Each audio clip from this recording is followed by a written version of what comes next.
1, 2, 3, come on. Come on, come on.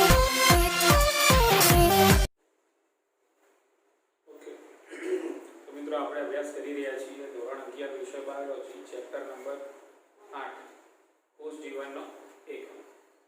એની અંદર આપણે અભ્યાસ કરીએ છીએ કોષનું વિહંગાવલોકન. બરાબર, તેમાં મોટા ભાગના મુદ્દાઓ છે આપણે પૂરા કર્યા. હવે આપણે એક છેલ્લો મુદ્દો કોષના વિહંગાવલોકનની અંદર બાકી છે. એ મુદ્દો હતો કે ભાઈ બધા સજીવોની અંદર જે કોષો જોવા મળે છે એ કોષો કદની દ્રષ્ટિએ વિવિધતા દર્શાવે છે, આકારની દ્રષ્ટિએ પણ વિવિધતા દર્શાવે છે અને કાર્યની દ્રષ્ટિએ પણ વિવિધતા દર્શાવે છે. એટલે મુદ્દો એ છે કે સજીવોની અંદર જોવા મળતા કોષો છે એ એક સરખા હોતા નથી. ના તો કાર્ય સરખા હોય છે, ના તો એમના કદ સરખા હોય છે, કે ના તો એમના આકાર સરખા હોય છે. આ બધાની અંદર આપણને વિવિધતા જોવા મળે છે. તો અહીંયા આપણે એક મુદ્દો બનાવીએ છીએ. બરાબર, કોષોના કદ. બરાબર, એના પછી આપણે મુદ્દો બનાવશું કોષોના આકાર અને એના પછી મુદ્દો બનાવશું આપણે કોષોના કાર્ય. બરાબર, તો કોષોના કદની વાત કરીએ તો સૌથી પહેલા આપણે સમજીએ કે સૌથી નાનો કોષ કયો.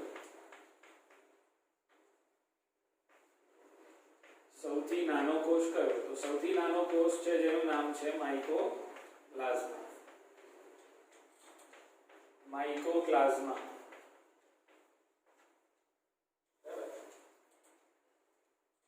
તો આ સૌથી નાનો કોષ છે અને આ માઇકોપ્લાઝ્માનું કદ કેટલું છે? તો માઇકોપ્લાઝ્માનું કદ છે 0.3 માઇક્રોમીટર.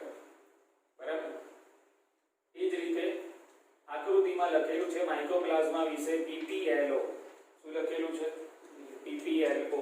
બરાબર, તો PPLO એક શું છે?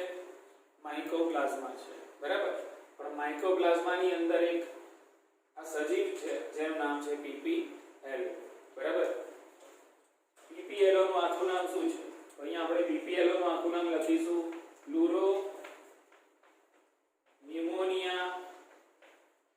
ન્યુરોનિમોનિયા લાઇક ઓર્ગેનિઝમ.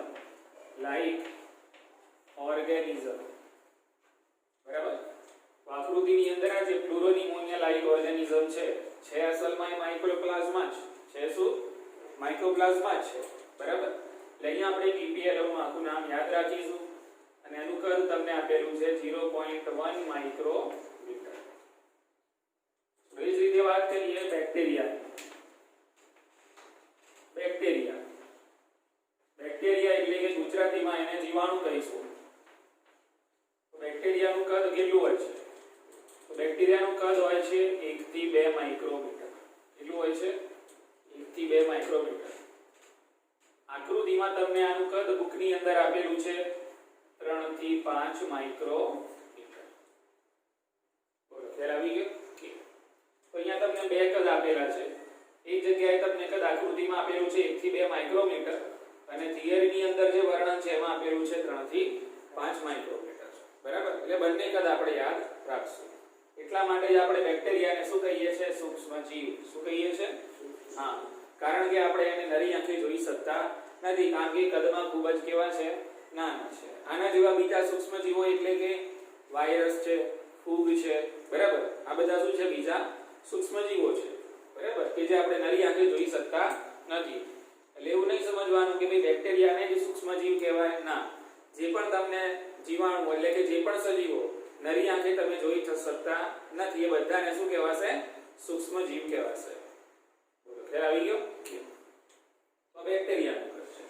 એ જ રીતે આપણે જોઈએ રક્તકણો. કે રક્તકણને આપણે અંગ્રેજીમાં કહીએ છીએ RBC. શું કહેવાય એને? RBC.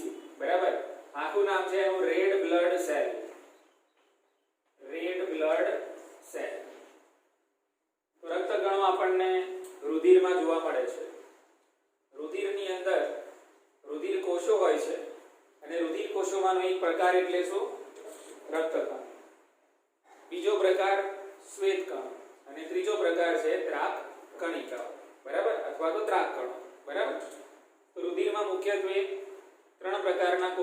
આપણને જોવા મળે છે. એમાંનો આ એક કોષ હોય છે જેનું નામ છે રક્તકણ. બરાબર, અંગ્રેજીમાં એને આરબીસી કહીશું. તો રક્તકણનો જે વ્યાસ છે એ છે 7.0 માઇક્રોમીટર. શું છે આ વ્યાસ છે એ પણ યાદ રાખશું આપણે.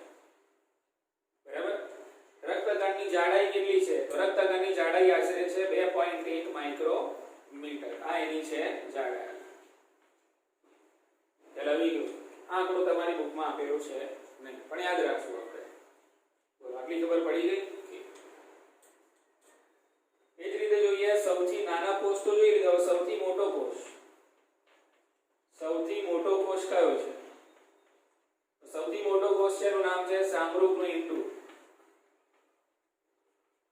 શામરૂગનું ઈંડું, અથવા તો તમે કહી શકો કે શામરૂગનો અંડકોષ.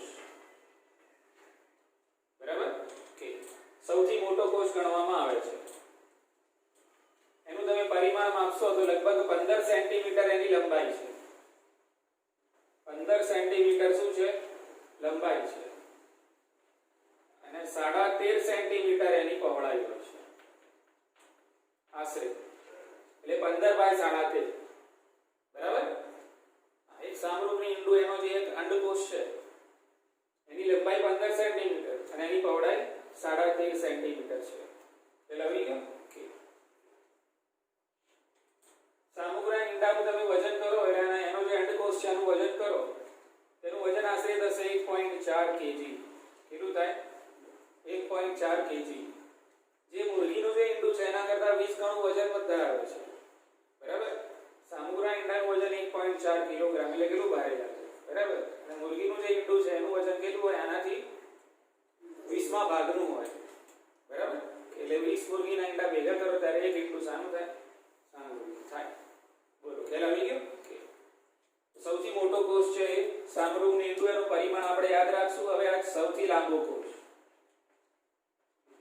સૌથી લાંબો કોષ, સૌથી લાંબો કોષ છે એ ચેતાકોષ. ચેતાકોષ એ સૌથી લાંબો કોષ છે. એનું પરિમાણ આપણે એક્ઝેક્ટ લખી શકતા નથી, તો આપણે લખીએ છીએ કેટલાક ઇંચથી કેટલાક ફૂટ. બરાબર, તો કેટલાક ઇંચથી કેટલાક ફૂટ ચેતાકોષ આપણને જોવા મળે છે. ક્લિયર? અહીંયા તમે જોઈ શકો છો આપણે વિવિધ કોષોના નામ લખ્યા. સૌથી નાનો કોષ કયો છે, લાંબો કોષ કયો છે, મોટો કોષ કયો છે એના વિશે પણ લખ્યું. અને બીજા ઘણા બધા કોષો છે એના પરિમાણ પણ લખ્યા. એટલે આપણે આ મુદ્દો યાદ રાખશું. એટલે આના ઉપરથી તમને એ ખ્યાલ આવશે કે બધા જ કોષોના પરિમાણ સરખા હોતા નથી, કદ સરખા હોતા નથી. કોષો કદની દ્રષ્ટિએ વિવિધતા દર્શાવે છે. આટલી ખબર પડી. હવે આપણે અહીંયા ટાઇટલ આપીએ છીએ કોષોનો આકાર. કોષોનો આકાર. બુકમાં તમને દર્શાવ્યું છે એ પ્રમાણે કોષોના આકારની અંદર સૌપ્રથમ તમને બતાવેલા છે રક્તકણો. જે આપણે અહીંયા લખ્યું છે રક્તકણો એ આરબીસી, રેડ બ્લડ સેલ. બરાબર, હવે તમને પૂછે કે ભાઈ આને આ રક્તકણને રક્તકણ કેમ કહે છે? આ લાલ રંગનું કેમ હોય છે? કારણ કે રક્તકણમાં હિમોગ્લોબિન આવેલું હોય છે. બરાબર, આપણું બ્લડ કેમ લાલ છે? આપણું રુધિર કેમ લાલ છે? તો રુધિરની અંદર જોવા મળે છે હિમોગ્લોબિન. અને તમને કદાચ કોઈ પૂછે કે હિમોગ્લોબિન ક્યાં હોય છે? તો હિમોગ્લોબિન રક્તકણમાં હોય. ક્યાં હોય? હા, રક્તકણ આખું શાનાથી ભરેલું હોય છે? હિમોગ્લોબિનથી ભરેલું હોય છે. એટલા માટે આપણા રુધિરનો રંગ લાલ જોવા મળે છે. બરાબર, તો આપણે તો અહીંયા આકારની વાત કરીએ છીએ. બરાબર, તો અહીંયા તમે જોઈ શકો છો બંને બાજુથી રક્તકણ કેવા છે? દ્વિઅંતરગોળ. એટલે આ જે રક્તકણ છે એનો આકાર છે દ્વિઅંતરગોળ. હવે રુધિરમાં બીજા પ્રકારના કોષો જોવા મળે છે. બરાબર, જેને આપણે કહીએ છીએ શ્વેત કણો. એને કહેવાય છે શ્વેત કણો. બરાબર, અંગ્રેજીમાં શ્વેત કણોને શું કહેવાય? WBC. શું કહેવાય? WBC. આને કહેતા હતા RBC, રેડ બ્લડ સેલ, રક્તકણ. આને કહેવાય વ્હાઇટ બ્લડ સેલ, શ્વેત કણ.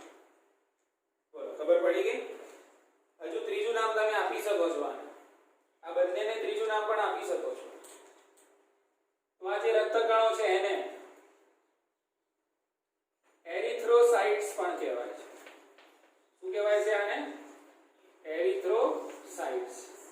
જો આ એરિથ્રો છે ને, એરિથ્રો નો મતલબ થાય છે લાલ રંગ. એરિથ્રો શબ્દ જ લાલ રંગ દર્શાવવા માટે પ્રયોગ થાય છે.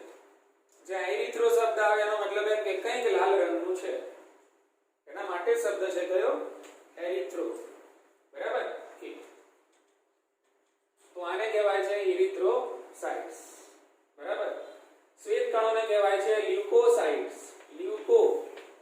લ્યુકોસાઇટ્સ. મેં તમને કીધું હતું સાઇટ એટલે સેલ, સેલ એટલે કોષ. બરાબર? લ્યુકાનો મતલબ થાય છે રંગહીન. કેવો થાય? રંગહીન. શ્વેત એમ ખ્યાલ આવી ગયો? લ્યુકાનો મતલબ અહીંયા થાય છે વ્હાઈટ. શું થાય છે અહીંયા? વ્હાઈટ. બરાબર? ઓકે. એટલા માટે આને કહેવાય લ્યુકોસાઇટ્સ. આને કહેવાય એરિથ્રોસાઇટ. બરાબર? અહીંયા તો આપણે આકારની વાત કરીએ છીએ. તો આ જે શ્વેત કણોનો આકાર છે એ આપણને અમીબા જેવો લાગે છે. કેવો લાગે છે? એટલે આ જે આકાર છે એને કહેવાય અમીબોઇડ. શું કહેવાય? અમીબોઇડ. એટલે અમીબાનો આકાર કેવો હોય છે તો એનો આકાર આપણે નિશ્ચિત જ ના કરી શકીએ. એટલે આપણે લખી શકીએ કે ભાઈ અનિયમિત. કેવું છે? અનિયમિત. બોલો, ખ્યાલ આવી ગયો? તો શ્વેત કણો અમીબા આકારના આપણને જોવા મળે છે. એના પછી તમને અધિચ્છદ પેશીના કોષો બતાવેલા છે આ રીતે. અને આ કોષો તમે જોઈ શકો છો એ પ્રમાણે સ્તંભાકાર દેખાય છે. કેવા કોષો છે આ? સ્તંભાકાર. એટલે આ સાના કોષો છે લખી દઉં અહીંયા, સ્તંભાકાર અધિચ્છદ. સ્તંભાકાર અધિચ્છદ એક પેશી છે. આપણે કીધું ને કે પ્રાણી શરીરની અંદર 4 પ્રકારની પેશીઓ જોવા મળે છે. એમાંની એક હતી કઈ? અધિચ્છદ પેશી. બીજી હતી સંયોજક પેશી. ત્રીજી ચેતાપેશી અને સ્નાયુ પેશી. ચોથી. બરાબર? તેમાંની જે અધિચ્છદ પેશી છે, બરાબર, એ અધિચ્છદ પેશીમાંનો એક પ્રકાર છે કયો? સ્તંભાકાર અધિચ્છદ પેશી. અને એને સ્તંભાકાર કેમ કહેવાય છે? તો એના કોષો કેવા આકારના છે? સ્તંભાકારના છે. બરાબર? તો અહીંયા કોષોનો આકાર લખીશું તો કોષો કેવા છે આપણને જોવા મળે છે? સ્તંભાકાર વત્તા સાંકડા. બોલો, આટલી ખબર પડી ગઈ? એના પછી આપણને બતાવેલું છે ચેતાકોષ.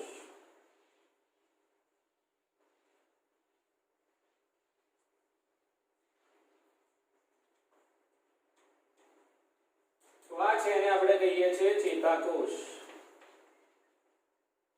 ચેતાકોષને અંગ્રેજીમાં કહેવાય છે ન્યુરોન.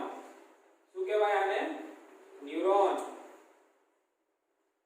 મનુષ્યના શરીરની, આપણા શરીરની આપણે વાત કરીએ, બરાબર, તો અબજોની સંખ્યામાં આપણા શરીરમાં શું આવેલા હોય છે? ચેતાકોષો આવેલા હોય છે. ખ્યાલ આવી ગયો? અંગ્રેજીમાં ન્યુરોન કહેવાય છે. ચેતાકોષ છે કેવો છે? શાખિત. કેવો છે ભૈયા? શાખિત. અને એક તો આપણે કીધું કે ભાઈ સૌથી કેવો છે? લાંબો કોષ. આપણે લખી શકીએ શાખિત અને લાંબો. બોલો, આટલી ખબર પડી ગઈ?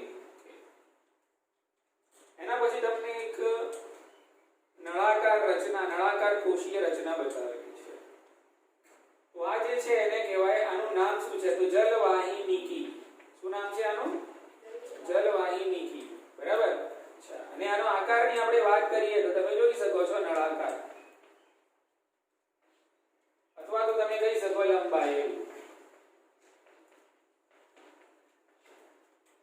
હવે આનો કોન્સેપ્ટ હું તમને સમજાવી દઉં. એ તમને એનું કાર્ય છે એ વખતે હું સમજાવું છું. બરાબર? ઓકે. તો આને આપણે જલવાહિનીકી કહીએ છીએ. જેનો આકાર કેવો છે? લંબાયેલો. એના પછી તમને આ રીતે ગોળાકાર અને અંડાકાર કોષો છે આકૃતિમાં બતાવેલા છે.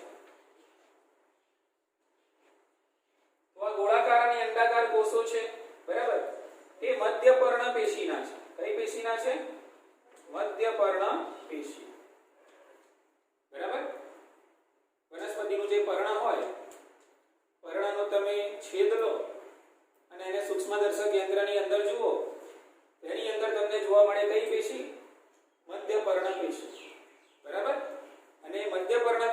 કોષો આપણને કેવા જોવા મળે? ગોળાકાર કે અંડાકાર જોવા મળે છે. ગોળાકાર કે અંડાકાર. તો આ જે મુદ્દો આપણે ભણ્યા કોષોનો આકાર, એના ઉપરથી આપણને ખબર પડી જાય કે ભાઈ કોષો આકારની દ્રષ્ટિએ પણ વિવિધતા દર્શાવે છે. બરાબર? કેટલાક દ્વિઅંતર ગોળ છે, કેટલાક કેવા છે? અમીબાકારના, કેટલાક સાંકિત અને લાંબા છે, કેટલાક સ્તંભાકાર હોય, કેટલાક ઘનાકાર હોય, કેટલાક બિંબાકાર હોય. ખ્યાલ આવી ગયો કે કેટલાક કોષો ચપટા પણ હોય છે, કેટલાક અંડાકાર અને ગોળાકાર છે. એટલે મુદ્દો ક્લિયર થઈ ગયો કે ભાઈ કોષો આકારની દ્રષ્ટિએ પણ વિવિધતા દર્શાવે છે. ઈઝી? બરાબર? ઓકે. હવે વાત કરીએ આપણે કાર્યોની, કે શું કોષો કાર્યની દ્રષ્ટિએ પણ વિવિધતા દર્શાવે છે? બરાબર? તો આપણે હવે એના વિશે જોઈ લઈએ. ઉપર ચલો હું તમને કહી દઉં છું, આ મુદ્દાની અંદર હું ડિટેલમાં નહીં જાઉં. બરાબર? દાખલા તરીકે અને લખું પણ નહીં. બરાબર? તમે જ્યારે વિડિયો લેક્ચર સાંભળતા હોય ત્યારે એમાંથી હું જે બોલું છું એના ઉપરથી નોટ બનાવી શકો છો. અને આ કાર્યોની દ્રષ્ટિએ જે સમજણ છે તે આ ચેપ્ટરમાં તમારી બુકમાં પણ આપેલી છે નહીં. બરાબર? કે આ તો જસ્ટ નોલેજ માટે હું તમને કહું છું કે આ બધા કોષો કાર્યોની દ્રષ્ટિએ પણ શું દર્શાવે છે? વિવિધતા દર્શાવે છે. દાખલા તરીકે રક્તકણની આપણે વાત કરીએ તો મેં કીધું એ પ્રમાણે રક્તકણમાં શું હોય છે? હિમોગ્લોબિન. રક્તકણમાં શું છે? હા. તો હિમોગ્લોબિન શું કરે છે? આપણે જે વાતાવરણમાંથી ઓક્સિજન લઈએ છીએ એ ઓક્સિજન કોની સાથે જોડાય છે? હિમોગ્લોબિન સાથે જોડાય છે. અને હિમોગ્લોબિન ઓક્સિજન ને આપણા શરીરની વિવિધ પેશીઓ અને અંગો સુધી પહોંચાડે છે. બરાબર? કે એટલે મતલબ શું થયો કે રક્તકણ છે તે વાયુ વિનિમયનું કાર્ય કરે છે. શું કાર્ય કરે છે? વાયુ વિનિમય. વાયુ એટલે તો ખબર પડી જાય ગેસીસ.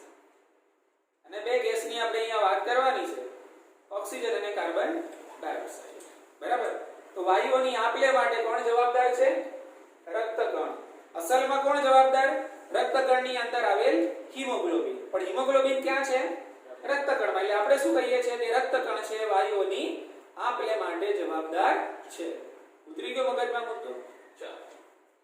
શ્વેતકણો, WBC. તો શ્વેતકણો તો મિત્રો આપણા શરીરના સોલ્જર્સ કહેવાય. શું કહેવાય?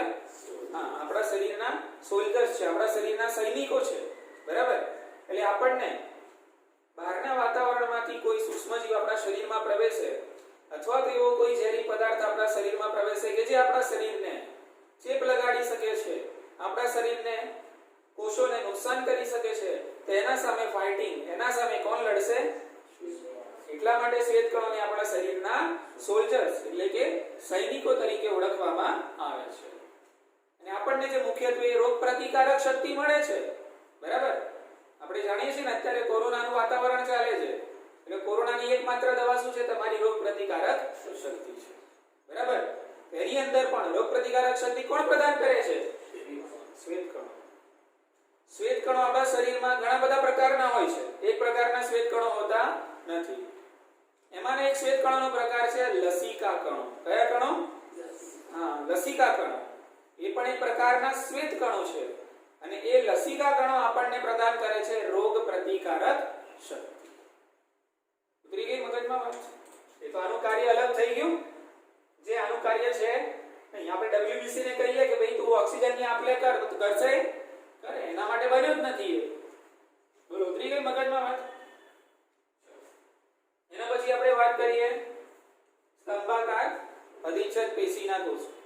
તો સ્તંભાકાર અધિચ્છદ પેશીના કોષો સામાન્ય રીતે આપણા જે અંગો છે, બરાબર, એ અંગોની જે આંતરિક દિવાલો હોય છે, એ આંતરિક દિવાલોનું અસ્તર કોણ બનાવે છે? સ્તંભાકાર અધિચ્છદ પેશીના કોષો. અને એ કામ કરે છે સ્ત્રાવનું અને વિવિધ પદાર્થોના શોષણ. શાનું કામ કરશે? સ્ત્રાવ અને વિવિધ પદાર્થોના શોષણનું કાર્ય કરે છે. કઈ પેશી? સ્તંભાકાર અધિચ્છદ પેશી. બોલો, ખ્યાલ આવી ગયો? એટલે શોર્ટમાં યાદ રાખવું હોય તો સ્ત્રાવ અને શોષણની પ્રક્રિયાઓ માટે જવાબદાર છે. આ તો આપણા શરીરનું એમ કહેવાય કે રિમોટ કંટ્રોલ કોષ કહેવાય. કયા કોષ કહેવાય? રિમોટ કંટ્રોલ કોષ. એટલે આપણા શરીરમાં જે પણ ચેતના, જે પણ સંવેદના છે એ બીકોઝ ઓફ શાના કારણે છે? તો ચેતાકોષોથી ચેતાતંત્ર બની ના હોત તો આપણા અંદર કોઈ ચેતના જ ના હોત, કોઈ સંવેદના જ હોત નહીં, કોઈ સેન્સ જ ના હોત, આપણે હોતા નોન સેન્સ. ખ્યાલ આવી ગયો? શ્રવણની સંવેદના છે, દ્રષ્ટિની સંવેદના છે, સ્પર્શની સંવેદના છે, ગંધ પારખવાની સંવેદના છે. બરાબર? ઓકે.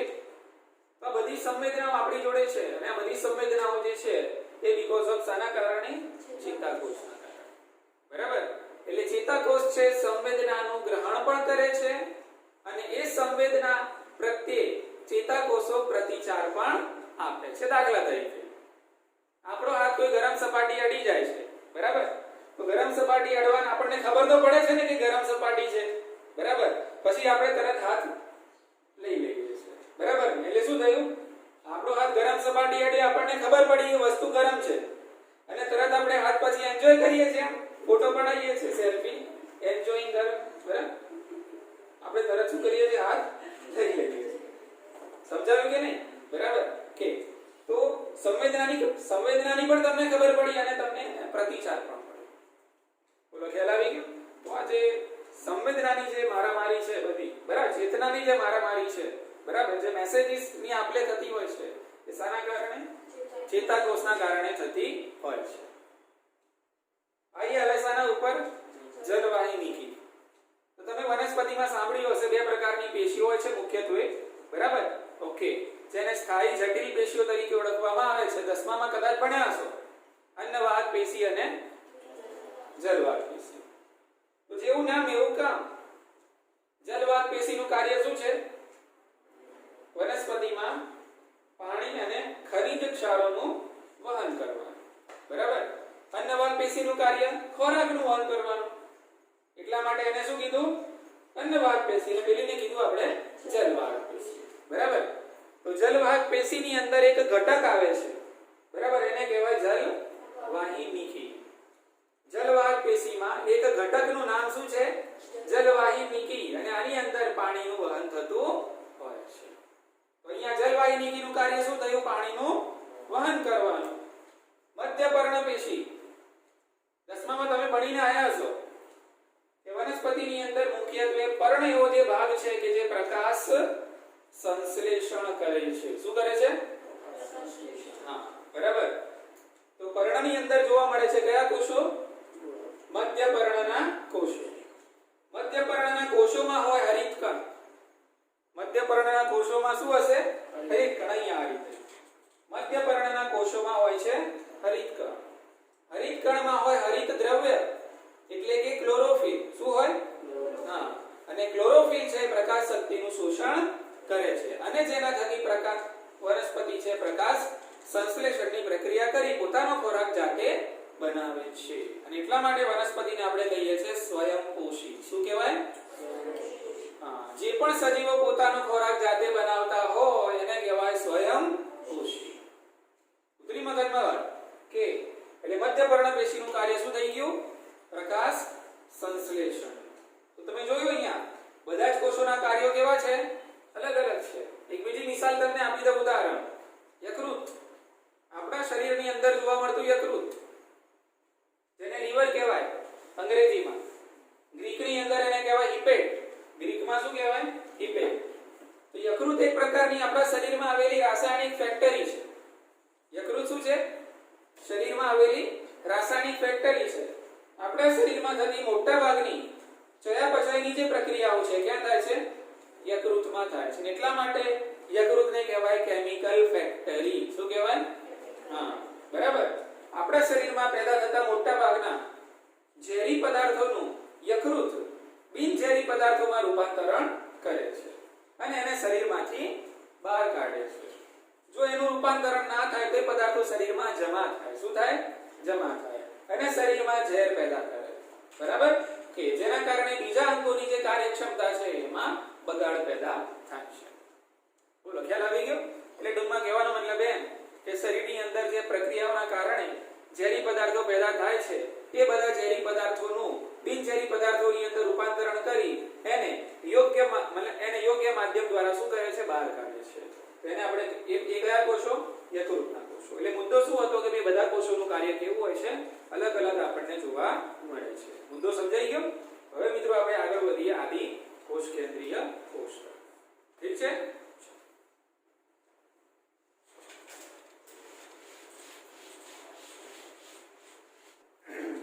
બહુ સરસ મજાનો મુદ્દો છે, સમજીએ. આદિ કોષ કેન્દ્રીય કોષ.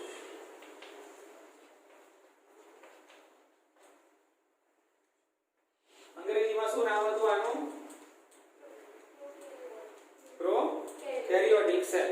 બરાબર ને? અહીંયા આપણે લખીશું પ્રોકેરિયોટિક સેલ. Prokaryotic cell. બરાબર? આદિ કોષ કેન્દ્રીય કોષ. હવે અહીંયા આપણે આદિ કોષ કેન્દ્રીય કોષ વિશે બધું જ સમજવાનું છે. વન બાય વન અલગ અલગ મુદ્દાઓની આપણે ચર્ચા કરીએ. તો સૌથી પહેલા તેની વ્યાખ્યા તમને જે આવડે છે, બોલો શું હશે? આદિ કોષ કેન્દ્રીય કોષ એટલે બરાબર છે. કોષ કેન્દ્રની હાજરી જોવા મળે, કોષ કેન્દ્ર પટલની હાજરી જોવા મળે નહીં, કે તે એની એક લાક્ષણિકતા છે. બરાબર? ઓકે. તેમાં કોષ કેન્દ્ર પટલ ગેરહાજર. અર્થાત કોષ કેન્દ્ર શું છે? ગેરહાજર. કોષ કેન્દ્ર ગેરહાજર. એને જ આપણે કહીએ છીએ આદિ કોષ કેન્દ્રીય કોષ. ચાલો બીજું આપણે આગળના મુદ્દાઓમાં ભણી ગયા કે સુકોષ કેન્દ્રીય કોષોમાં પટલમય અંગિકાઓ આવેલી હોય છે. પણ આ તો કયો કોષ છે? તો આમાં પટલમય અંગિકાઓ આવેલી હશે ના, આમાં પટલમય અંગિકાઓ આવેલી હોતી નથી. તો અહીંયા બીજો મુદ્દો લખીએ એની લાક્ષણિકતામાં. પટલમય અંગિકાઓ ગેરહાજર. પટલમય અંગિકાઓ ગેરહાજર. કઈ પટલમય અંગિકાઓ? તો આપણે આગળ ભણી ગયા અંતઃ કોષરસ ચાર ગેરહાજર. બરાબર? ગોલ્ગી કાળ, કણાભ સૂત્ર, યસ. બરાબર? લાઇસોઝોમ,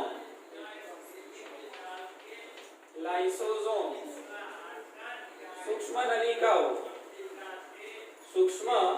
નલિકાઓ, રસદાની, હરિતકણ. બરાબર? તો આ બધી કઈ અંગિકાઓ છે? પટલમય અંગિકાઓ છે. અને આ પટલમય અંગિકાઓ આપણને આદિ કોષ કેન્દ્રીય કોષમાં જોવા મળશે નહીં. ચલો બીજી લાક્ષણિકતા તરફ આગળ વધીએ.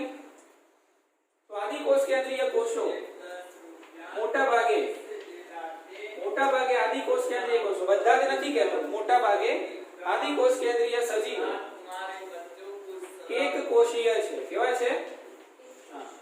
એક કોષીય છે. મોટા ભાગના આદિ કોષ કેન્દ્રીય સજીવો કેવા છે? એક કોષીય છે. બરાબર? બીજું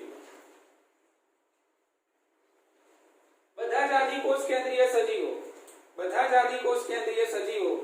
પોતાની ફરતે કોષ દિવાલ ધરાવે છે. બરાબર? બધા જ આદિ કોષ કેન્દ્રીય સજીવો અથવા તો બધા જ આદિ કોષ કેન્દ્રીય કોષો કોષ રસની ફરતે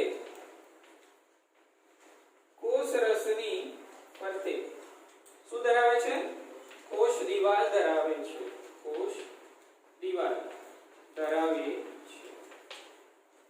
બધા જ આદિ કોષ કેન્દ્રીય કોષોની ફરતે એનો જે કોષ રસ છે એની ફરતે શું જોવા મળશે આપણને? કોષ દિવાલ જોવા મળે છે. આ પણ એક એની પ્રકૃતિ છે. બીજું આદિ કોષ કેન્દ્રીય કોષો છે એ એટલે કે એમની જે જીવન શૈલી હોય છે સ્વતંત્ર હોય છે. કેવી હોય છે? સ્વતંત્ર. એટલે અહીંયા આપણે લખી શકીએ કે તેઓ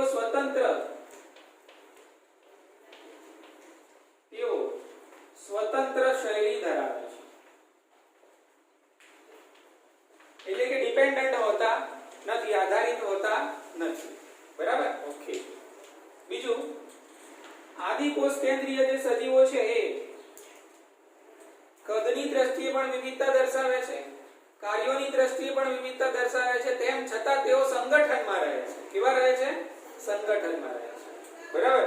વિવિધ વિવિધતા ખરી પણ કેવા રહે એક જૂથમાં રહે વસાહતો બનાવે શું બનાવે હા કોલોનીઓ બનાવે સોસાયટીઓ બનાવે ખ્યાલ આવી ગયો કે નહીં હાલાકી બધા સજીવો કેવા હશે કાર્ય અને આકારની દ્રષ્ટિએ અલગ અલગ હશે તેમ છતાં પણ તેઓ કેવા રહે છે સંગઠનમાં રહે છે બરાબર તો અહીંયા આપણે લખીએ કાર્યો તથા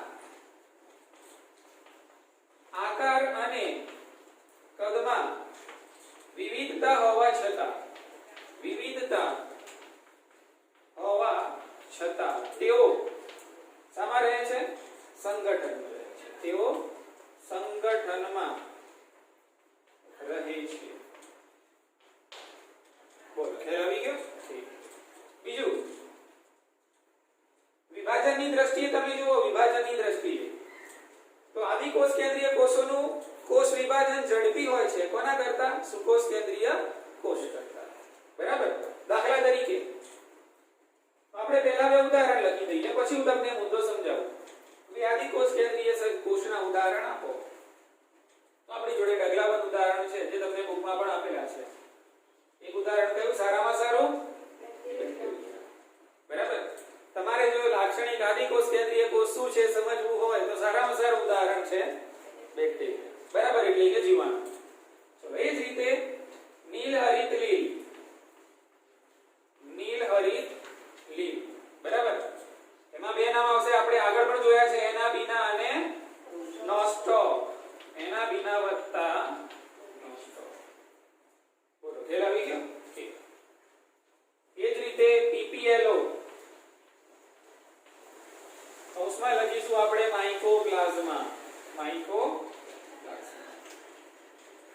બોલો ખ્યાલ આવી ગયો તો આ કેટલાક આપણે ઉદાહરણ લખ્યા બેક્ટેરિયા નીલહરિત લીલ એટલે કે એના બીના અને નોસ્ટોક અને માઇકોપ્લાઝમા બરાબર આ શું છે આદિકોષ કેન્દ્રીય કોષના ઉદાહરણ છે બરાબર હવે આપણે વાત કરીએ બેક્ટેરિયાની માની લો કે બેક્ટેરિયા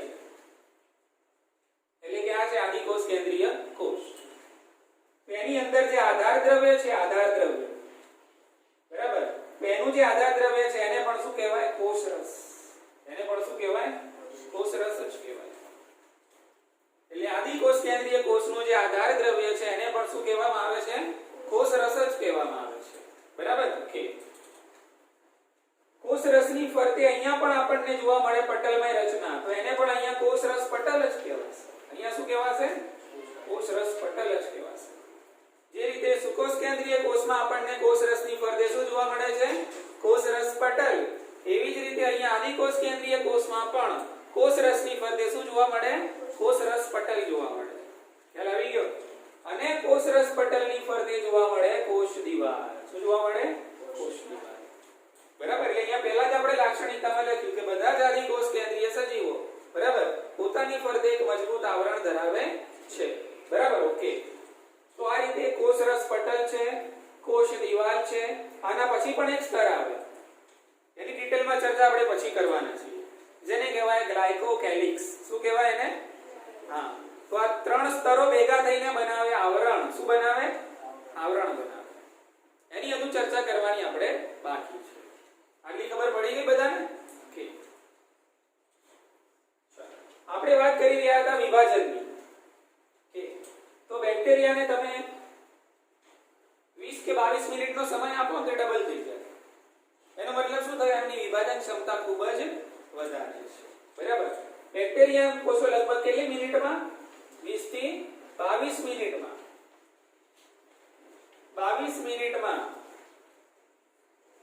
વિભાજન પામે છે એમ લખો તો પણ ચાલે અને ગુણન પામે છે એમ લખો તો પણ ચાલે તો આ થયો આદિકોષ કેન્દ્રીય કોષ એટલે મુદ્દો શું છે કે આદિકોષ કેન્દ્રીય કોષ છે એમનું કોષ વિભાજન ઝડપી છે તમને બીજા ઉદાહરણથી હું સમજાવું કોષ વિભાજન કેવું છે ઝડપી છે એક બીજું ઉદાહરણ હું તમને આપી દઉં દાખલા તરીકે આપણો પોતાનો કોષ છે માનવનો કોષ પ્રાણી કોષ છે બરાબર આને કોષ વિભાજન થઈને બે કોષો આને બનાવવા હોય તો આને સમય લાગે 24 અવર્સ 24 કલાક કેટલો સમય લાગે હા 24 કલાકમાં કેટલા કોષો મળશે એકમાંથી બે કોષો મળે છે બરાબર તો અહીંયા તમે જોઈ શકો છો આ છે સુકોષ કેન્દ્રીય કોષ અને આ શું છે આદિકોષ કેન્દ્રીય કોષ તો આદિકોષ કેન્દ્રીય કોષ છે એ વિભાજન કેટલી મિનિટમાં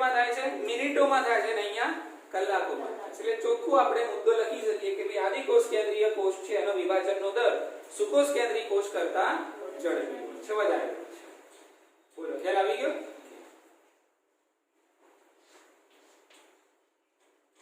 અને આપણે આદિકોષ કેન્દ્રીય કોષને સમજવું હોય તો એના માટેનું બેસ્ટ ઉદાહરણ કયું છે? બેક્ટેરિયા છે. તો મિત્રો આટલી લાક્ષણિકતાઓ યાદ રાખવાની છે આપણે કોની અંદર? આદિકોષ કેન્દ્રીય કોષ. બોલો ખ્યાલ આવી જશે? એકવાર ફરીથી મુખ્ય સમાચાર તરીકે રિવાઇઝ કરી લઈએ. કોષ કેન્દ્ર પટલ ગેરહાજર, કોષ કેન્દ્ર ગેરહાજર. અંગિકાઓ ગેરહાજર, પણ કઈ પટલમાં? અંગિકા. અને આ બધી અંગિકાઓ આદિકોષ કેન્દ્રીય કોષમાં જોવા મળે નહીં. મોટા ભાગે સજીવ કેવો હોય? એકકોષી હોય, સ્વતંત્ર જીવન ગુજારે છે. ઓકે. કાર્યો અને આકાર અને કદની દ્રષ્ટિએ વિવિધતા હોવા છતાં કેવા રહે છે? સંગઠનમાં, એટલે કે તેઓ વસાહતમાં રહે છે. બરાબર? બધા જ આદિકોષ કેન્દ્રીય કોષોમાં કોષ રસની ફરતે જોવા મળે છે કોષ દિવાલ. એટલે પહેલા અંદરની બાજુ શું હોય? કોષ રસ પટલ, અને એની બહારની બાજુ શું હશે? કોષ દિવાલ હશે. આદિકોષ કેન્દ્રીય કોષોનું જે આધાર દ્રવ્ય છે એને શું કહેવાય છે? કોષ રસ. એની ફરતે જે પટલ જોવા મળે એને શું કહેવાય? કોષ રસ પટલ. અને એની બહારની બાજુ હોય કોષ દિવાલ. અને કોષ દિવાલની બહારની બાજુ પણ બેક્ટેરિયામાં હોય ગ્લાયકોકેલિક્સ. અને શું બનાવે? આખું એના ફરતેનું મજબૂત અને રક્ષણાત્મક આવરણ બનાવે છે. ખ્યાલ આવી ગયો? કોષ વિભાજન આદિકોષ કેન્દ્રીય કોષોનું ઝડપી છે કોના કરતા? સુકોષ કેન્દ્રીય કોષ કરતા. આલી ખબર પડી ગઈ? ઓકે. હવે એક છેલ્લો મુદ્દો જોઈને આજનું આપણું લેક્ચર છે એ પૂરું કરીએ. બરાબર?